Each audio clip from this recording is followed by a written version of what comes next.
like the Order Paper podcast, hit like, tap subscribe. And if you really want to back more content, drop a super thanks or become a member. For welfare, regulation of management of pigs amendment bill evidence.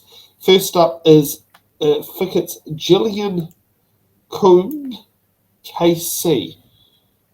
Might have that wrong. This doesn't seem to be the best on its information keeping. And we'll just up the speed of the clip. Here we are.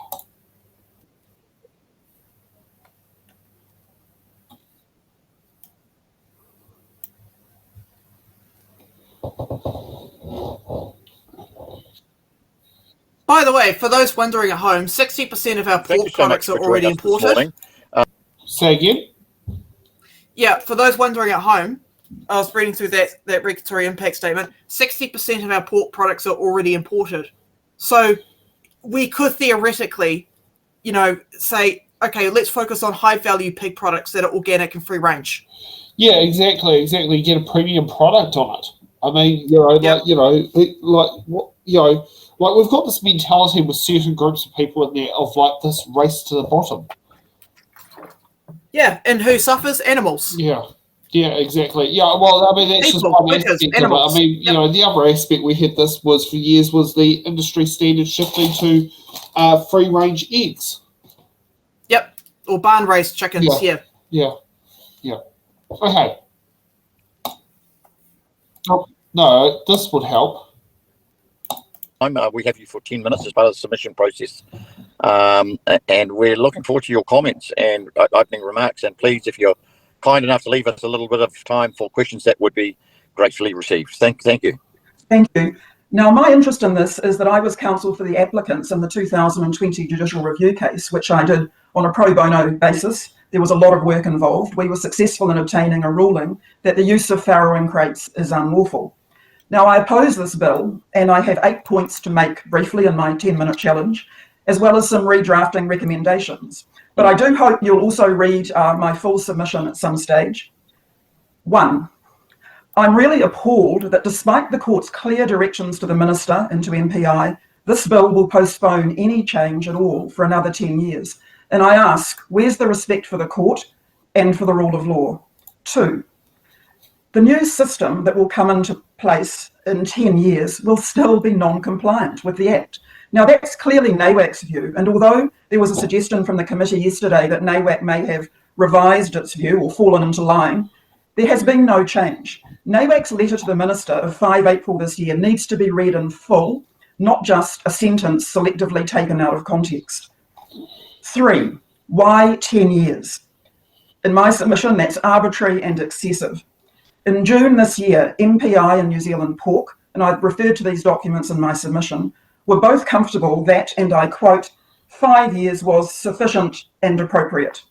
It seems that the Minister on a whim has extended it to 10 years just to match the phase in time of the rather measly increase in grower space. To me, this is a nonsense. I ask, does he understand the Act? Does he understand his obligations under it? 4, this urgency that we now have is self-inflicted. MPI advised the Minister, and again the documents are referred to in my submission, advised the Minister 2 years ago of the power in the Act to extend the regulations for another 5 years. He did nothing. Now it's too late. And yet we see in the explanatory note to the bill and in the regulatory impact statement, a statement that this extension power has already been exercised. That's a deliberately false statement to Cabinet, to Parliament, and to the public. 5, I suggest that the time for wallowing, if I can use that word, in continuing debate about the science has surely long gone. It's been 26 years. The High Court ruled that farrowing crates are non-compliant. End of. In our High Court case, we had independent evidence from an internationally regarded expert, Dr. Emma Baxter from the University of Edinburgh.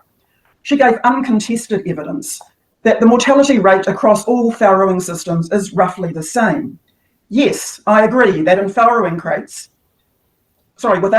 crates, more piglets get squashed. But with farrowing crates, more piglets die of starvation or are stillborn. The real issue for the industry, I would suggest, is one of infrastructure cost. 6, conflicts of interest.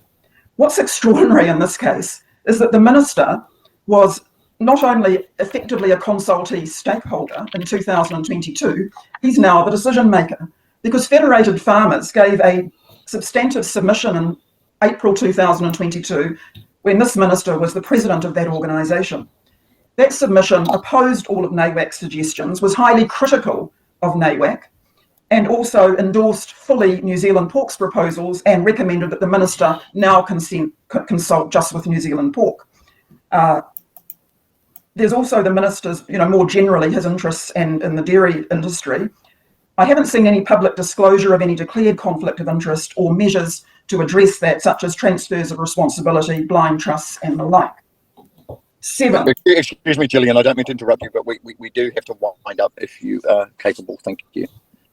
I'm sorry, I just have a few more points to make. No, please, if you could finish those, that would be lovely. Thank you so much. Okay. 7, ordinary New Zealanders have to observe the laws. Farmers and other kinds of livestock have to. Outdoor pig farmers have.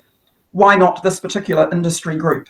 We're not just talking about mum and dad farmers. Sun Pork, a heavyweight player, is wholly Australian owned. It's the largest pork producer in Australasia.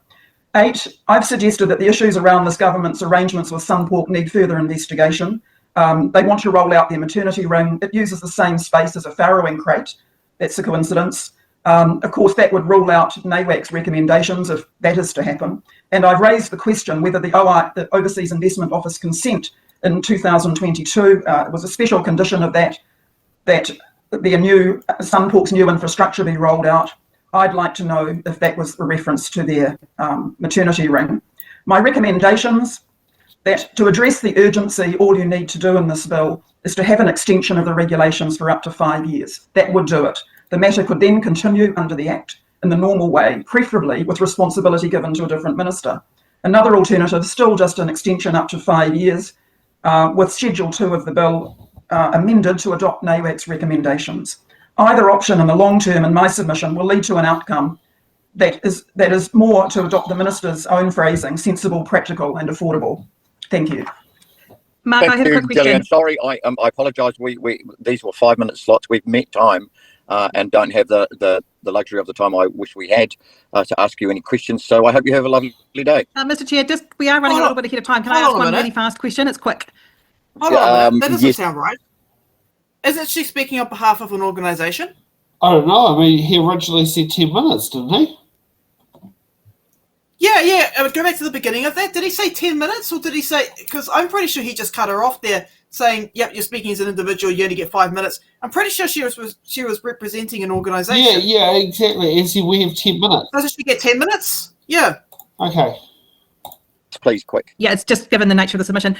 Thanks, Gillian. My question is very quick. At the top of your submission, you said that you think the minister, the law would actually still be unlawful. Is that your legal view, that this would actually still open up legal risk for the industry? Yes, if the proposal that's to come into force, the new regulations that are supposed to come into force in 10 days, were made by regulation in the ordinary way instead of being enshrined in an Act of Parliament, I would have another successful judicial review. Thank you. Great answer. Thank you so much, Gillian. Thanks again. Have a lovely day. Thank you. Thank you so much. I'd have to go back over the transcript to see whether or not he actually gave her 10 minutes. Well, no, he didn't. It was cut off at 8.5. Weird. Okay, I don't know. It does have a personal name on here. It doesn't have a business name or on behalf of an organisation. But he did say 10 minutes, not 5. But did he just balls that up?